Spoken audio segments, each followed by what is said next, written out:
gives me great pleasure to introduce Dalia Adams. I think she's known to most of you. She spoke here before. We're very lucky to have her this morning. So let's give her a nice welcome, and her message is Right Perception. Sounds very interesting. Welcome.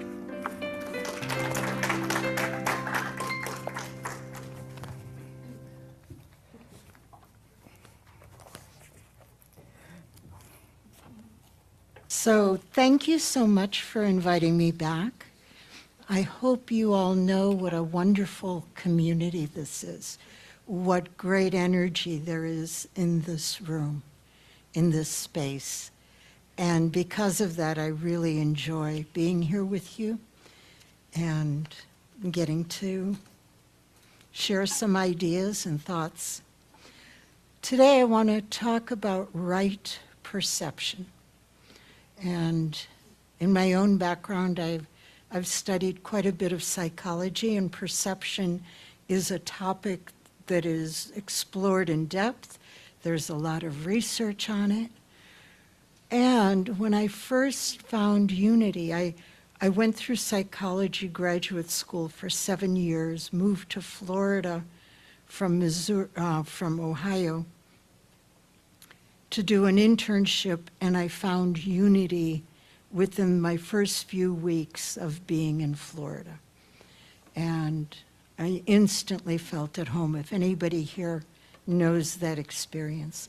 And one of the first talks that the minister gave that I still remember, I don't remember the whole talk, but he said that when we meet obstacles, when problems arise, it's most important for us to begin not by setting it right, but by seeing it right. And that really grabbed me. I'm there, oh wow. And throughout my life, I've gone back to those words of his.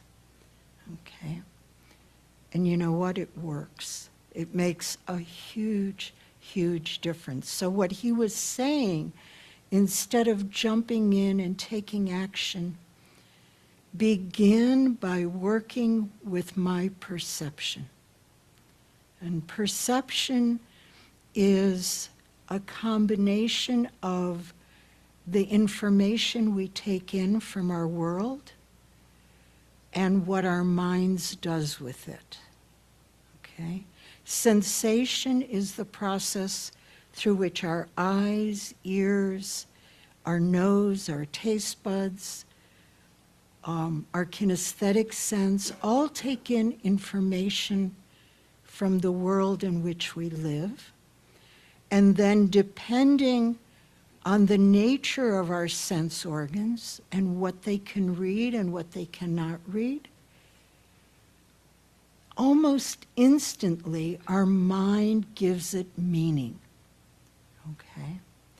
And from that meaning, we generate thoughts. And from those thoughts, we create our world, right? Thoughts held in mind produce after their kind. You've all heard that, I'm sure, right? But those thoughts don't come up in a vacuum.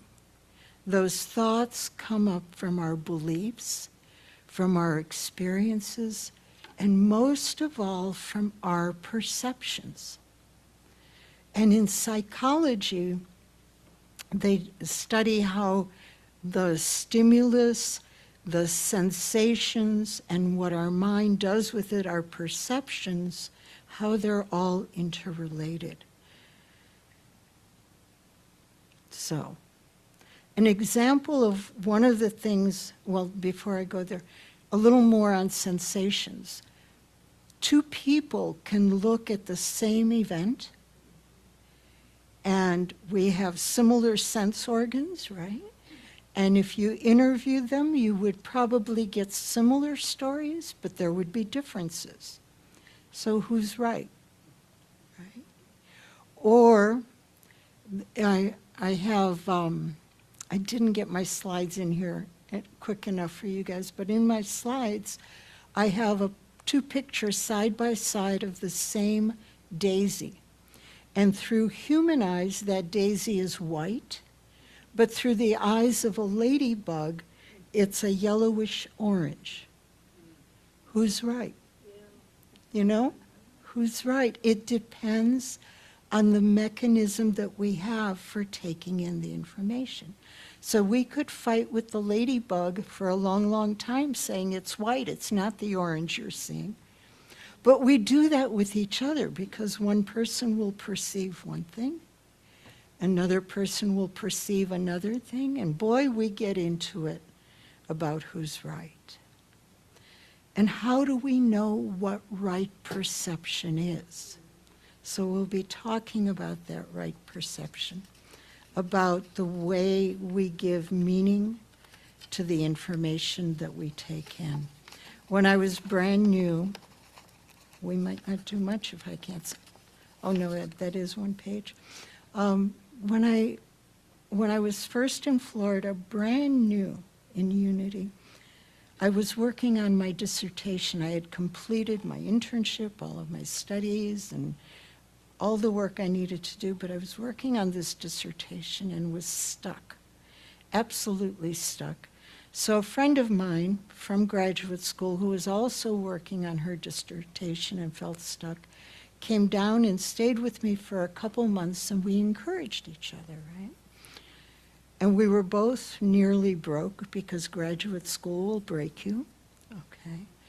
I was not able to work in Florida in my field until I had that license, and that dissertation had to come before the license. I mean, not even people with master's degrees were allowed to do more than I was allowed to do, which was nothing. Okay, so I had a choice of getting a job at McDonald's or devoting my time to getting this thing done, and I opted to let my savings, which weren't great, drain as I, okay. So this is all happening in the first few months of my living in Florida. My son had just started college, and he came home for a weekend, and this was before my friend came down to stay with me. And he and I were just exploring St. Petersburg, Florida, where I lived. And we got lost, and I pulled out a map to figure out where we were. And he and I had talked, kind of dreaming someday we'd get a house there in St. Petersburg. And he nudges me, he goes, "Mom, look, there's a house there for sale. You should buy that one."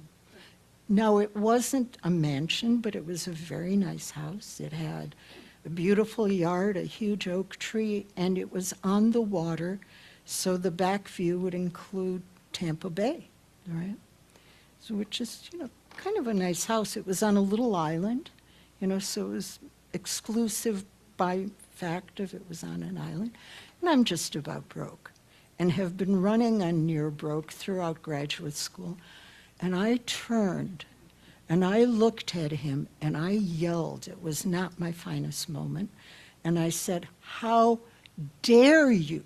How dare you put that kind of expectation on me? How dare you? You know that there is no way in the whole world that I could ever afford a house like this." Of course, that kind of ruined a good part of the day, but we survived it and everything was fine. So I finished my dissertation, I got my degree and went through the licensing process, and somewhere around the licensing process, I still,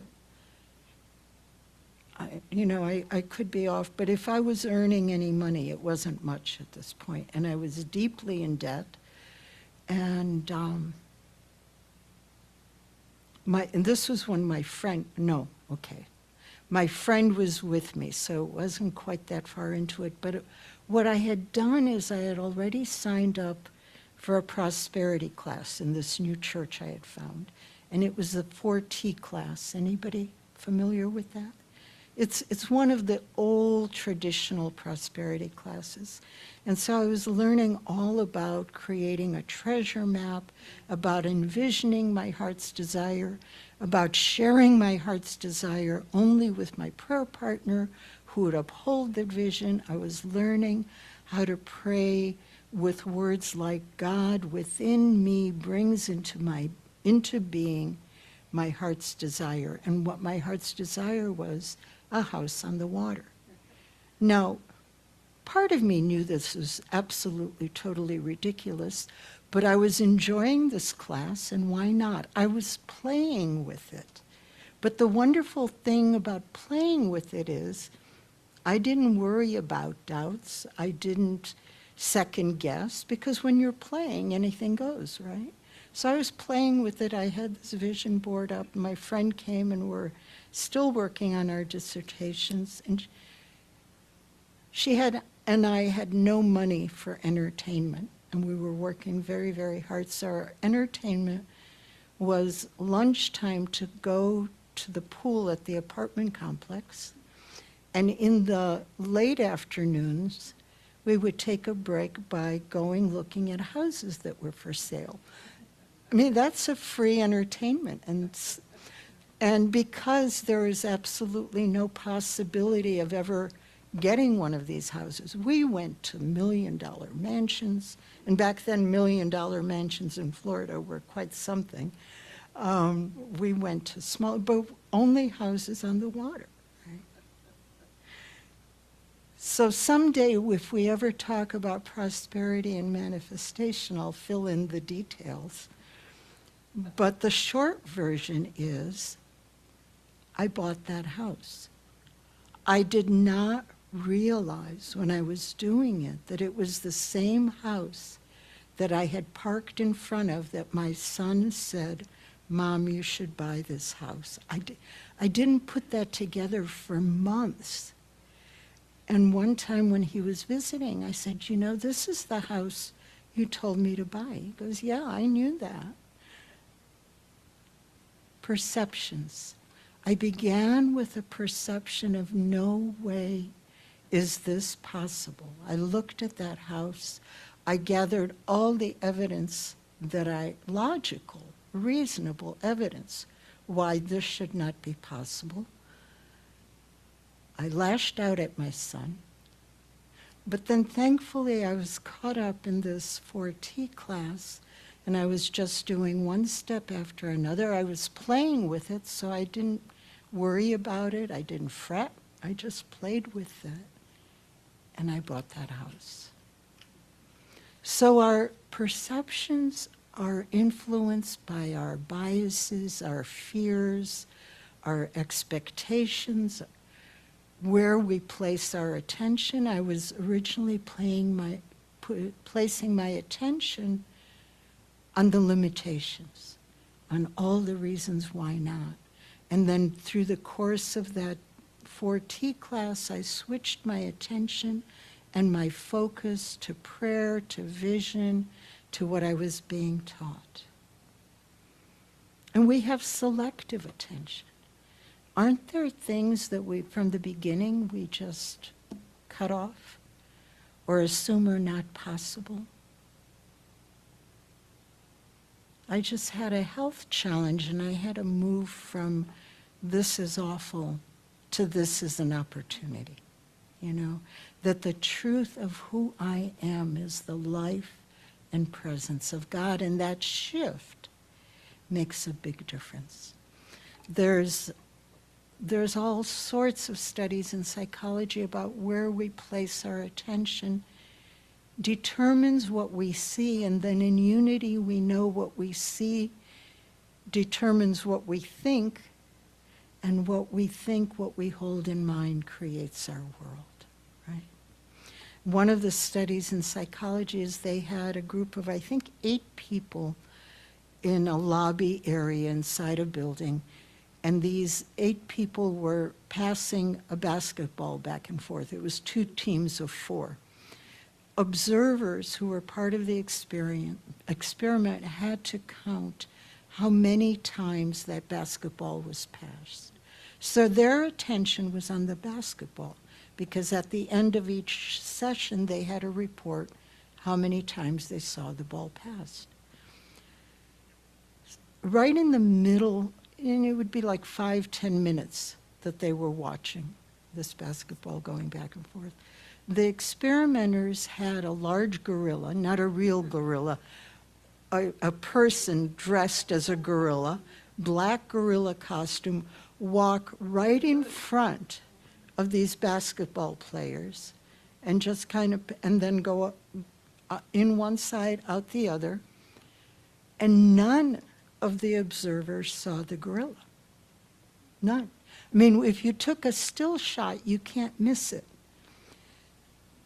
As someone studying this experiment, I was part of a group that watched the video. And none of us saw the gorilla.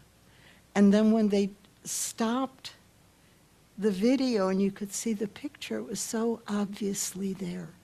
That's the power of where we place our attention.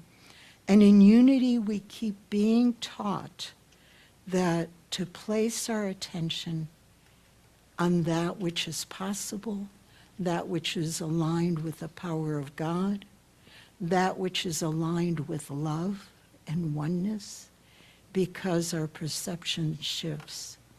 In psychology, they have shown over and over for psychological, emotional health, that when a perception triggers us, triggers fear, anger, disappointment, even good emotions, it's good to pause and let there be a space between what we're perceiving and the emotions that are coming up with that perception, because we've already given a meaning that is distressing or euphoric, mostly distressing.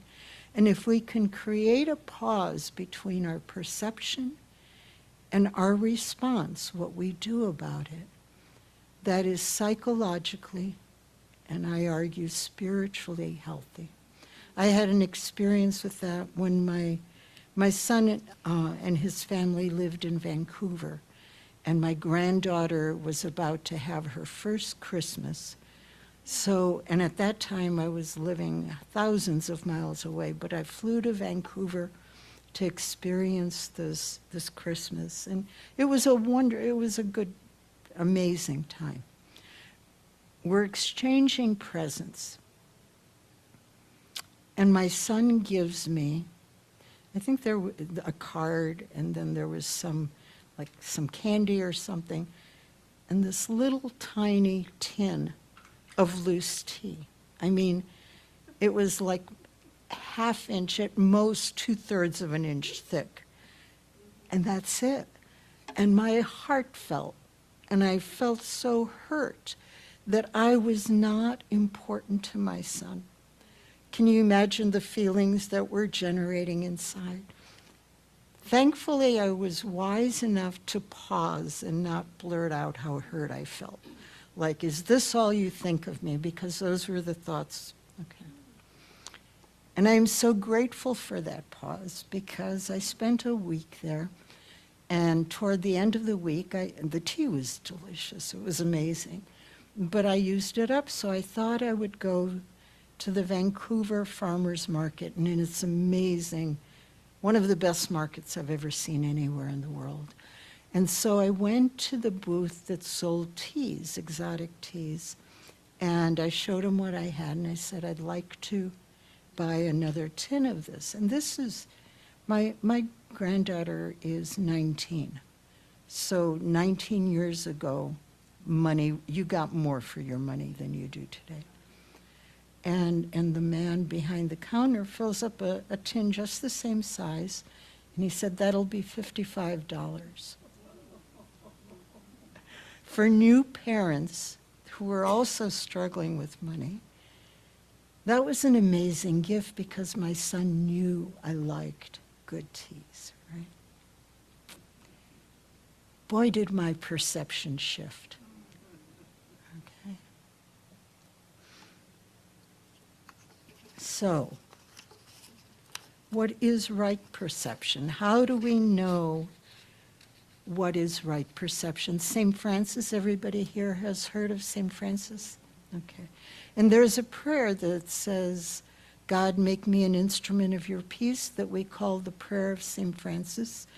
I was in Assisi for a while, And I learned from the priests and the people who were doing tours and just people in general, that that prayer of St. Francis was written after his death, and it was written about his life. It's not the prayer that he prayed.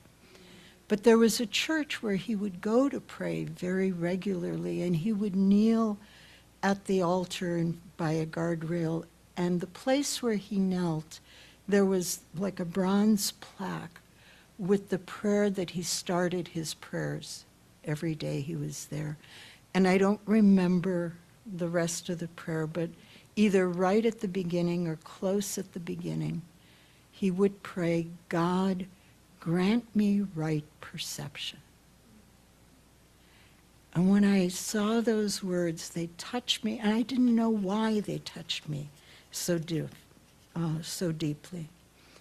And Richard Rohr, who is a Franciscan priest and an author, and Unity people and New Thought people often read his works. Is everyone familiar with Richard Rohr? If not, he's worth checking out. Richard Rohr, because he's a Franciscan, writes a lot about St. Francis, and he said what St. Francis meant by that right perception was a willingness to see and to hear and to feel through the eyes of God. You know, a willingness to see from the truth with a capital T.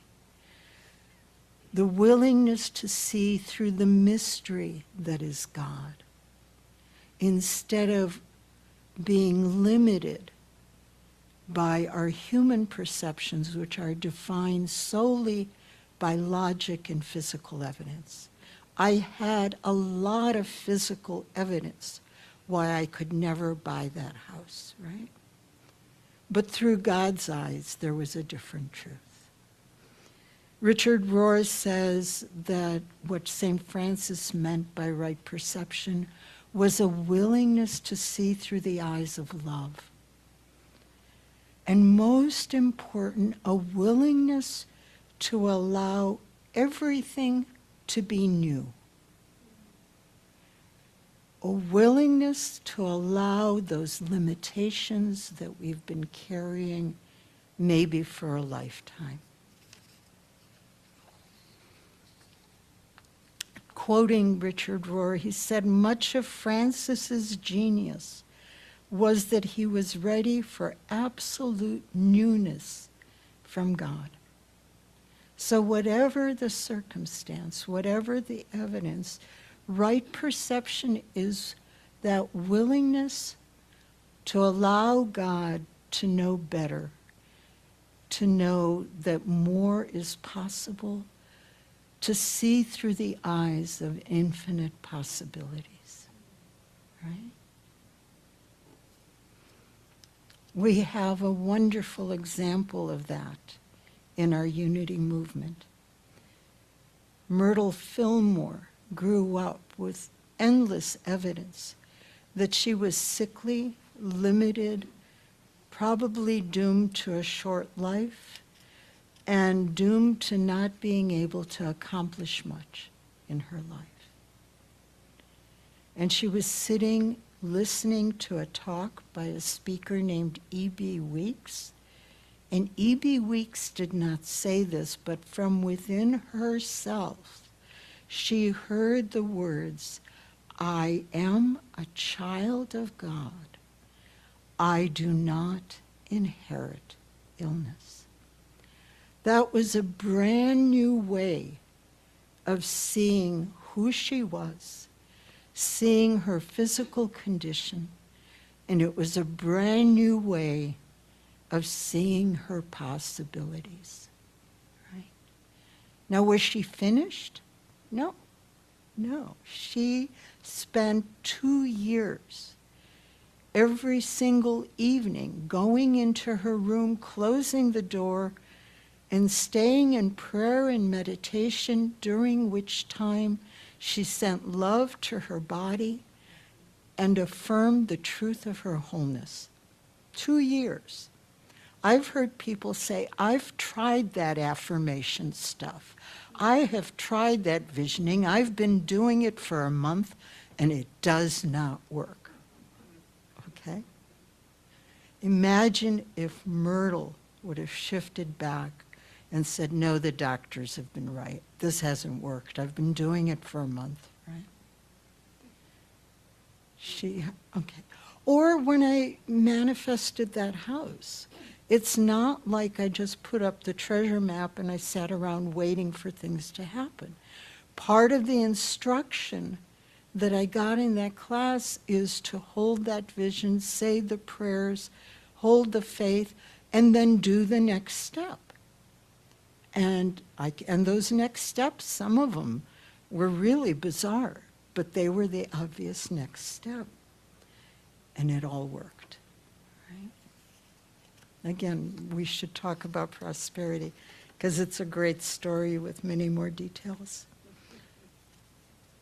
So, right perception challenges us to let go of our limitations, beliefs, and to open up to the possibilities that are ours. Oprah Winfrey, I'm quoting her, she said, "For me, a miracle is seeing the world with light in your eyes.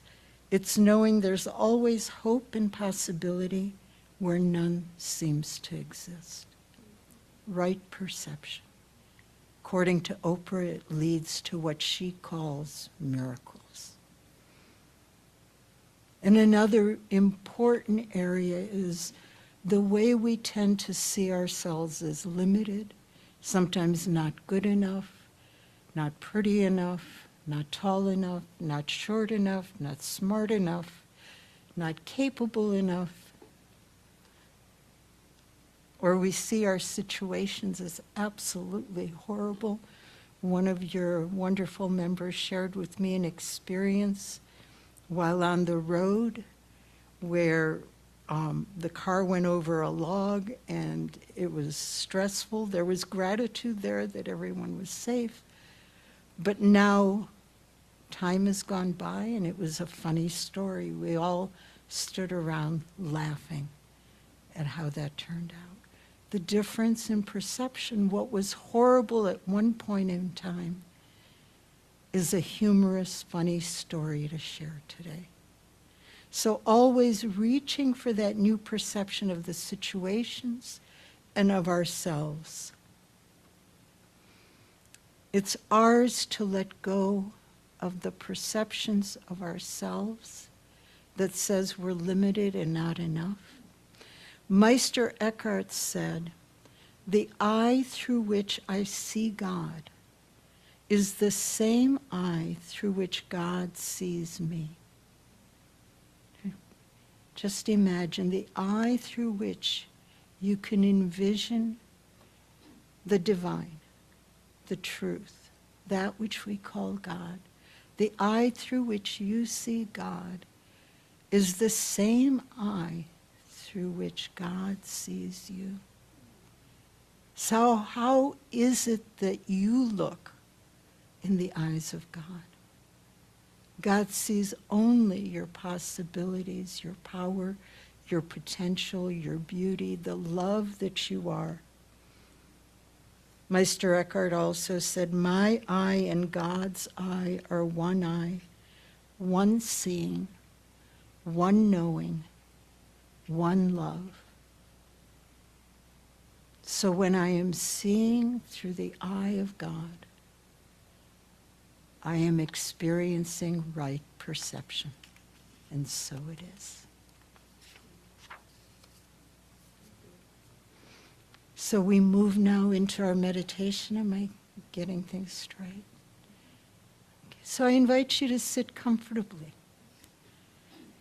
Allow your body to relax. If there's any tension that's noticeable, just gently envision that tension melting away, your muscles softening, your mind calming. And I invite you to allow your breath to come easily and effortlessly. letting your breath find its own easy and natural rhythm.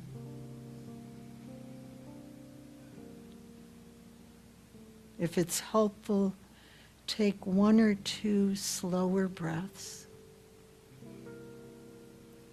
and then let your breath return to its own easy and natural rhythm. And for a little while, simply focus your attention on the movement of your breath,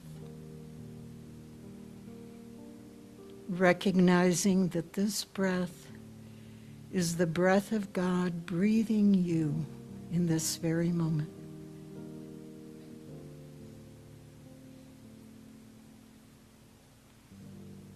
And gently notice how this breath feels.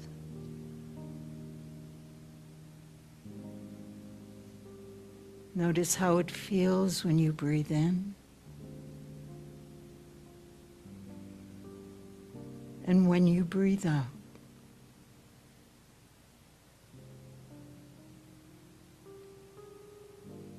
And you may even notice that with each breath, you go a little deeper within.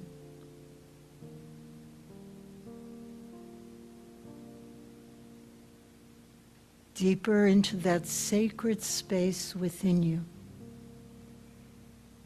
where you know, where you feel the very presence that is God.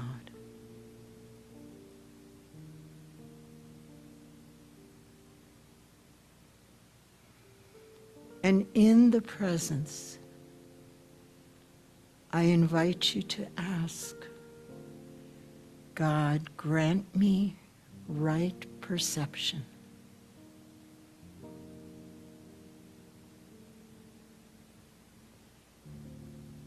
Allow me to see and hear through your eyes, through the truth of the love that is you.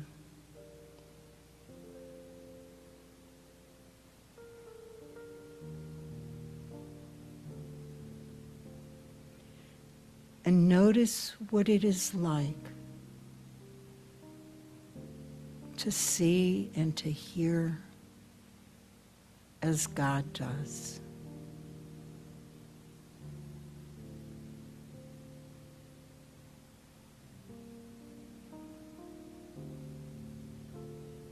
And gently set the intention that this day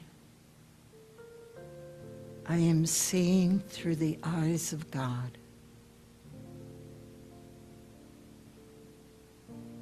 I am hearing through the love of God.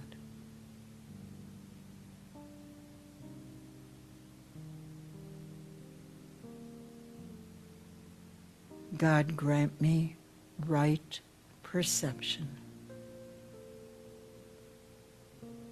And so holding that prayer, keep it in your heart in the silence.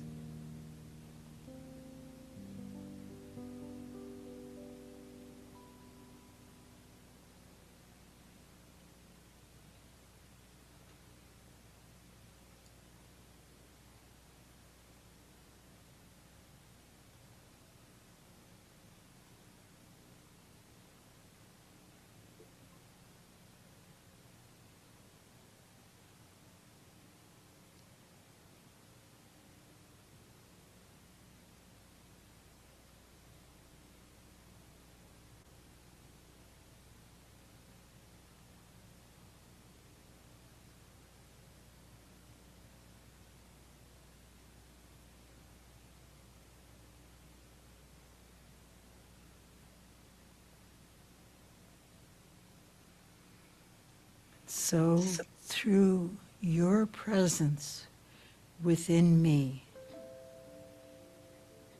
I see my world and myself through your eyes, and I am grateful.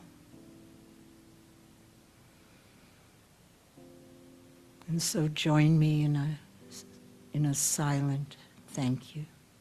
Thank you, God. So I invite you to gently and easily bring your attention back into this room. Take a nice deep breath. Allow yourself to be fully present right here, right now. And then I invite you to look around at each and every person in this room and look at each person through the eyes of God. See the light and the beauty and the power and the possibilities that is the truth of each and every person here. And know that as they look at you, they see the beauty, the power, and the possibilities, and the love that you are. And so it is. Amen.